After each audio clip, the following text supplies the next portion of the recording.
सही मायनों में इस विधानसभा में सार्थक बहस भी होगी और दिल्ली के विकास को लेकर चिंता भी होगी। और विपक्ष से भी मैं अपील करता हूं, उस अराजक मानसिकता से निकलें और दिल्ली की सरकार के साथ मिलकर काम करें। आज से दिल्ली की विधानसभा का जो सत्र प्रारंभ हो रहा है, सही मायनों में दिल्ली में सच्ची लोकतंत्र की बहाली का ये दिन है। पिछले 10 सालों में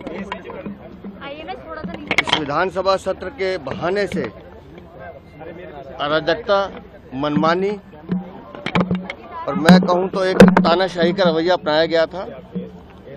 लोकतंत्र में की सबसे बड़ी ताकत होती है सार्थक बहस, और मुझे उम्मीद है कि अब दिल्ली की मुख्यमंत्री श्रीमती रेखा गुप्ता के नेतृत्व में सही मायनों में इस विधानसभा में सार्थक बहस भी होगी और दिल्ली के विकास को लेकर चिंता भी होगी।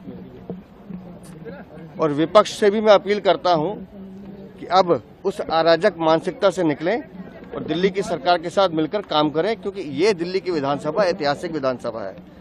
ये विधानसभा अपनी सार्थक बहस के लिए जानी जाती थी, लंबे लंबे सत्रों के लिए जानी जाती थी, जहां सभी सदस्यों को बोलने का अवसर मिलता था। लेकिन पिछले 10 सालों में ये सब मर्यादाएं तोड़ी गई हैं। मैं उम्मीद करता हूं कि आने वाले समय में मर्यादाओं का पालन भी होगा और दिल्ली विधानसभा फिर से अपना ऐतिहासिक स्वरूप ग्रहण करेगी। आएगी, बड़ा मुद्दा बीजेपी ने बनाया। देखिए, आज विधानसभा का जो एजेंडा है वो आपके सामने है। विधानसभा स्पीकर का चुनाव होगा, उसके बाद वो एजेंडा आपके सामने लाएंगे। सही मायनों में इस विधानसभा में सार्थक बहस भी होगी और दिल्ली के विकास को लेकर चिंता भी होगी। और विपक्ष से भी मैं अपील करता हूं, उस अराजक मानसिकता से निकलें और दिल्ली की सरकार के साथ मिलकर काम करें। आज से दिल्ली की विधानसभा का जो सत्र प्रारंभ हो रहा है, सही मायनों में दिल्ली में सच्ची लोकतंत्र की बहाली का ये दिन है। पिछले 10 सालों में इस विधानसभा सत्र के बहाने से अराजकता, मनमानी और मैं कहूं तो एक तानाशाही का रवैया अपनाया गया था।